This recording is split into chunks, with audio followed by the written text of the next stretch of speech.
Happy Thursday. Happy Thursday. How's your Thursday going? My Thursday's okay. My Thursday's not really well, we're dealing with grief in our household. So it's a painful thing to deal with. Oh yeah. Yeah. So that's my Thursday. Yeah, it's a very different Thursday. Yeah. It's still a happy Thursday in a sense. But also not really. Dialectically, it's a very sad Thursday alongside of a happy Thursday. But yeah, my amazing husband, my sister-in-law is, I don't think she's able to fight cancer much more. Mhm. And it's her last couple of hours as what we've been told. But like there's a part of me that's still like, miracle. It's gonna be a miracle. Which I guess it's like the denial stage of grief. Mhm. Um, it's like a miracle can happen. But then there's like the other side that obviously it's the sadness. And for me, like she's my sister-in-law, amazing, amazing human being. And I'll tell you more about it as we go on. But obviously for Adriel, it's her sister, it's a sister. Oh yeah. So it's a bit of a different experience from that end versus my end, but I think I can only talk about my experience today.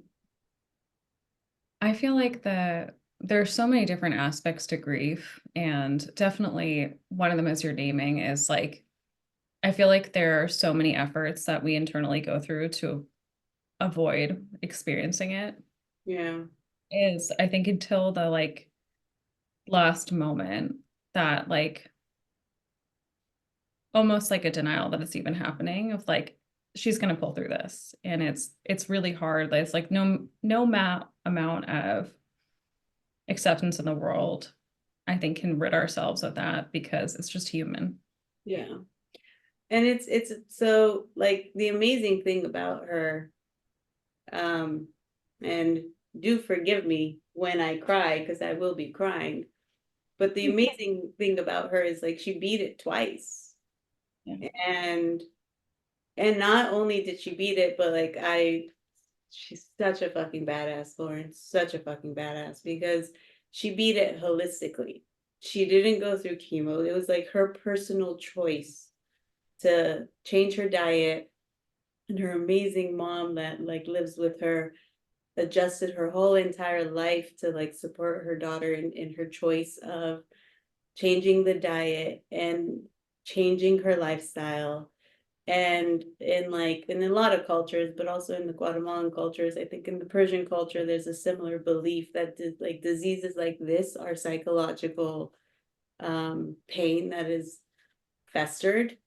And so she dove deep, and she's overall just such a wise human being. Like when I sit and talk to her, and I did for hours, just amazing. But she dug deep in the things that she deemed might be the pain that's kind of stuck around. And there was once that and she recovered. Like for her second cancer was stage 4. She couldn't come out, she couldn't move. And when the last time I was in Guatemala, like we went out to lunch every weekend to her favorite spot. We walked around the mall, and it was actually the cancer was in her hip bone. So for her to accomplish that successfully her way, which is why I think she's just such a badass. It's beautiful, but obviously once you have cancer, and even if you beat it, you're susceptible to getting it again. And so this time around, I think she just didn't have the energy to fight it, but it I'm so proud of her. And I think that's the thing where like dealing with it, the biggest sadness I feel is knowing that I'm not going to be able to see her. Mhm. That's the part that like just I think affects me the most, knowing that I'm not going to be able to have the conversations that I have and want to have. But the radical acceptance that I bring myself back to is, um, and I think this is, I went on a tangent, but this was a joke I made to her once when we were talking on the phone and she was telling me all the things that she did between like her life, and she was a life coach too. So between like all her therapy and her spiritual healing, and she's just like telling me how amazing it felt to release some of like the things that she deemed were pain from the past and even generational pain.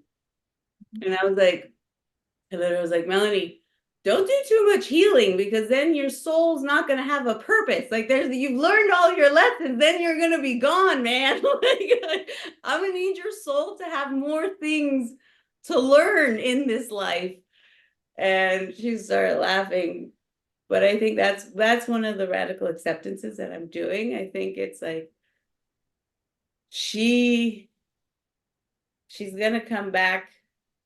If we're going to think of it spiritually, her soul's going to come back for other lessons. And the lessons that she learned in this life, she did learn and fucking handled it so beautifully and gracefully and with strength that that part of it, I feel comfort with letting her go. Mhm. Is that crazy? Not at all. Everything, the entire world is crazy. I think if we think about this, even just the fact that as humans, like if you were trying to explain like human life to an alien, I don't know if that's a correct term, but for somebody who wasn't a human being,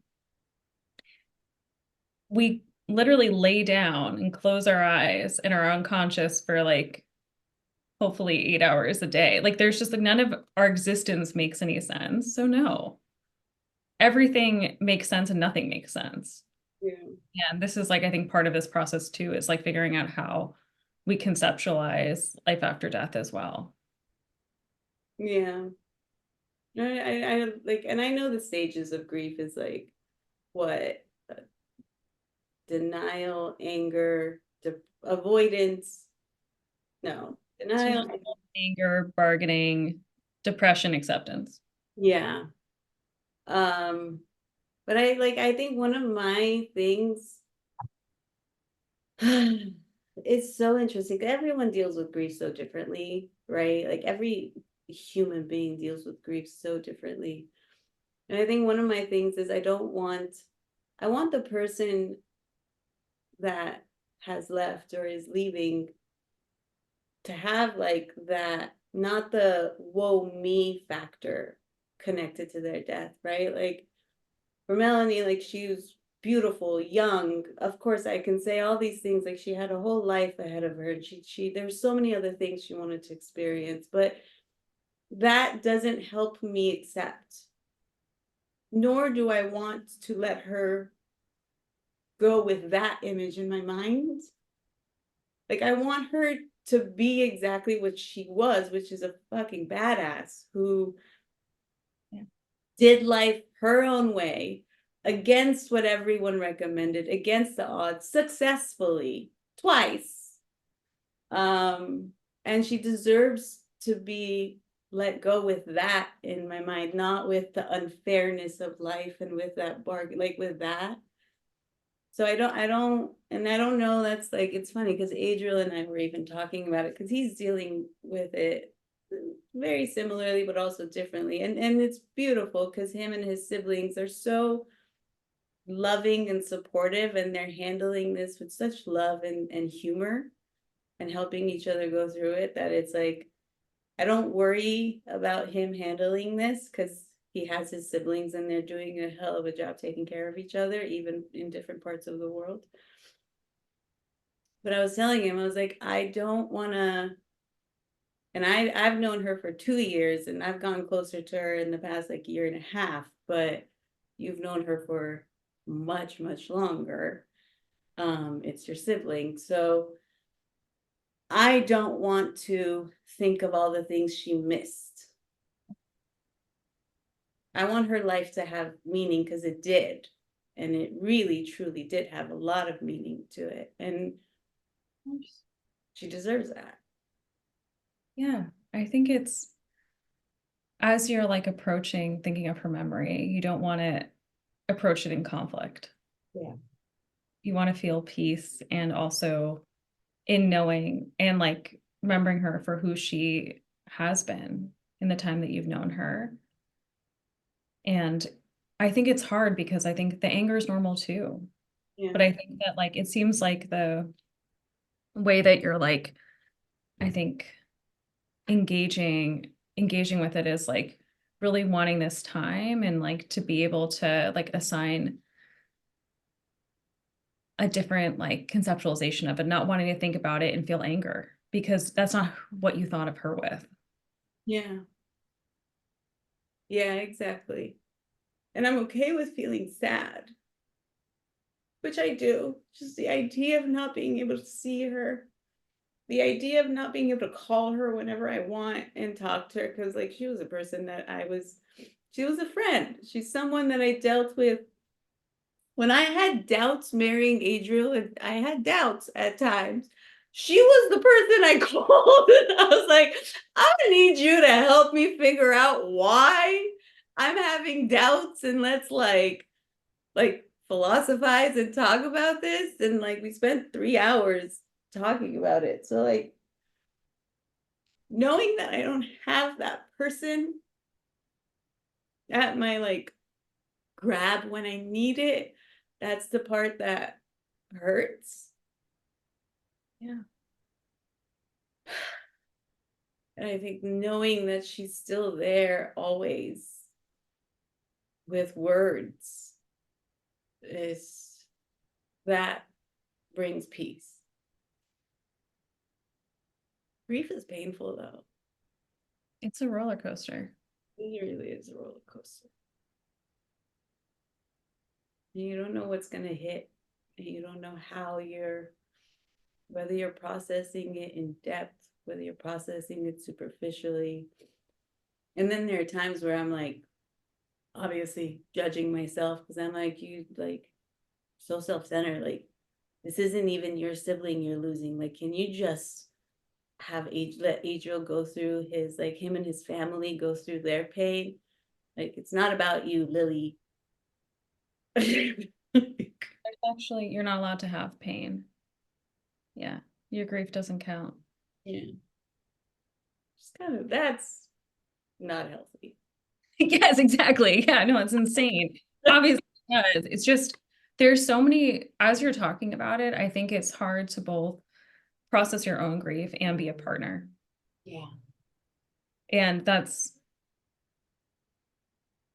it's this really uncomfortable position to be in because as a partner, you don't want your grief to interfere with being there for Adriel. Yeah. But as And a siblings too. yeah, and the siblings, like you don't want to do that. You don't want to make this about your own experience of grief, but you're also a person who had your own relationship with Melanie. And it's hard to do both. And I think having to be a partner still, and it there's all these complicated feelings show up. So this is completely normal. It's not that your grief doesn't count. It's just there's too much grief for everyone. Yeah. And she truly is a big loss for everybody. Yeah. She sounds like a force. Yeah, man. Dude, she's such a fucking badass. First of all, just a beautiful human being, inside and out. Like I would always tell her, I'm like, you're like my personal therapist. Like I think the reason I met your brother was so I met you. Like, um, but she's such a beautiful human being, so soft, a lot of loving kindness, a lot of depth, so much depth in her.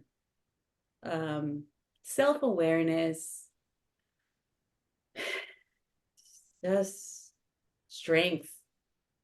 When I think of Melanie, I think strength. And honestly, like imagine like having cancer twice And the second time it comes back at stage 4. Like when I had just met Adriel, her cancer had returned, or it was a new form of cancer, stage 4. And imagine, Lauren, imagine not doing chemo, not taking any external medication, not doing what doctors and everybody, the normal form of going through it, just with diet, with vitamins, with therapy, with like internal like journaling and internal healing, going from not being able to move to just walking, and even like considering coming traveling from Guatemala to LA for our engagement. Like we literally went back and forth multiple times. She's like, I really want to, and I think I can. I just think the 5 hours of being in a plane might hurt my hip. So I don't really know. And I don't know how much movement I'm gonna be able to have. So like literally for like 2 weeks, we were going back and forth of like, you can, but do you want to take the risk, or do you want to just wait till you're fully recovered? And she was almost fully recovered until this one came back in her shoulder, from what I understood. Yeah. Badass. Yeah. To have a strong enough conviction to follow your own path and intuition. Yeah. It's such I think that's something that is her legacy. She did life her own way and she succeeded. I don't know. It's hard. It's hard knowing that the person's not going to be in front of you anymore. I think that's the biggest pain of grief that I experience at the time. That's a big one. Mm. There's like just a void that doesn't get filled. Yeah. It does it. And it's hard to reconceptualize the world with that absence. Mm. I think that's kind of why spirituality comes into play. Of course.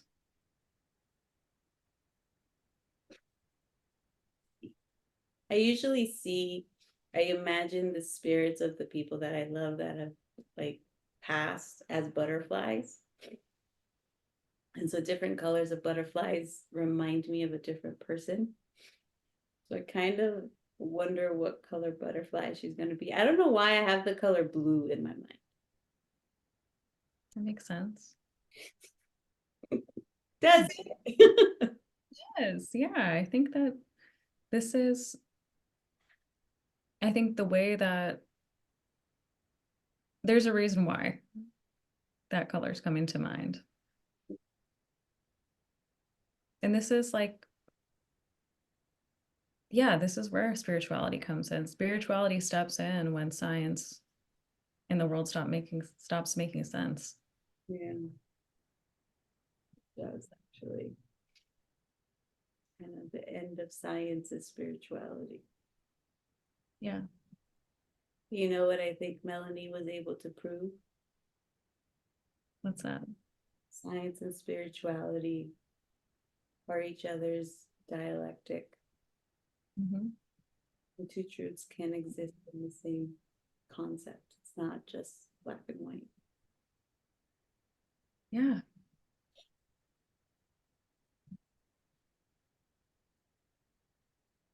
So that's my Thursday. A hell of a Thursday. How's your Thursday? Well, I would say very different. I would hope so. Yeah. But I think that this conversation like really just brings to mind how the like kind of butterfly effect of people in our lives. Tell And me. the way that I sometimes think about it is like how profoundly someone can impact the world. And I think it's pretty amazing it sounds like to know Melanie was to love Melanie. Oh my God, yeah. 100%. Yeah. Yeah.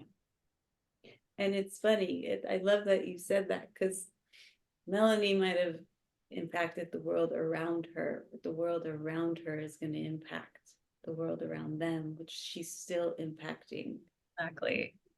the world.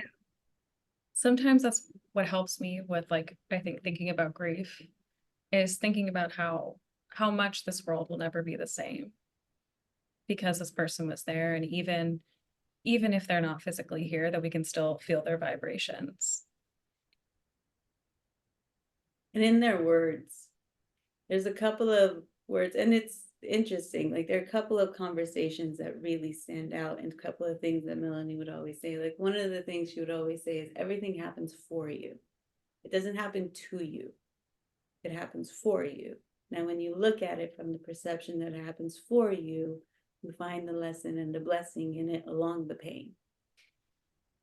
And I loved when she would say that. I love that. And then when we would talk about like when you're doing internal work, you start looking at things that you want to do differently. And so she would always say, it's the intentional act, the intentional act. And I'd always say, it's so funny because I say that word every single day, Melanie. I say it all so often, like, do it with intention, do it intentionally. But it doesn't hit me the way it hits me when I hear you say, intentionally, I had to do this. Intentionally, I had to like say the thing I wanted to say differently. Intentionally, I had to stop thinking the way I was thinking about X, Y, and Z, and change it. Like, and she's like, every single day, I'm intentionally choosing what to do to help myself. Yeah. And I think those are the most powerful things. Like, again, just she really impacted the world around her and me for sure. Yeah, without a doubt. Yeah.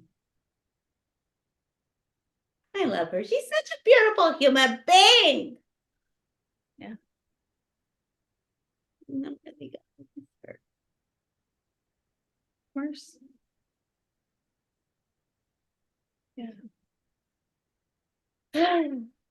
I think that's enough vulnerability for one podcast. Yeah. um, I do want to thank everyone for letting me process publicly, well, technically privately between you and I, but everyone gets to listen to me talk to you about it. But I think that grief is one thing that we can all relate to. Yeah. And I think one thing I want to point out, everyone deals with grief so differently. Yeah. There really is not a right or wrong way to deal with the pain of losing a person that's so important to you. There's no right or wrong way. If you go through the stage of anger, that's okay. If you're going through the stage of denial, that's okay. Yeah. For some people, acceptance is a lot harder and it takes a lot longer. And for some people, it comes naturally and it comes quicker, and that's just everyone's process of grieving. For some people, they prefer isolating and being alone. For some people, they prefer talking about it constantly. For some people, they prefer humor and love, which I think it's one of the things I really do love about the Arenas siblings, is like they're taking care of each other by not only processing it, but also humor and love. Nice. But for some people, it's just releasing the anger inside. Yeah. All I ask is don't do drugs to deal with it. Don't be aggressive. And the rest of it, life is hard, man. It's a difficult thing to process. Yeah. On that note, Happy Thursday. happy Thursday. Thank you for being here for me. Of course. That's what I'm here for. You also look gorgeous, by the way. You Thank look you. like a white angel right You know what? I don't know if everyone would agree that I look like a white angel, but I yeah, I appreciate that. You're my Most angel right now. most importantly, I look good. That's all that matters, actually. Point of this episode is to let people know that it's okay to think I look good.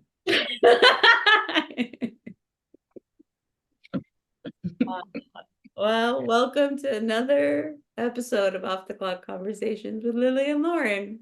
And happy Thursday. Happy Thursday.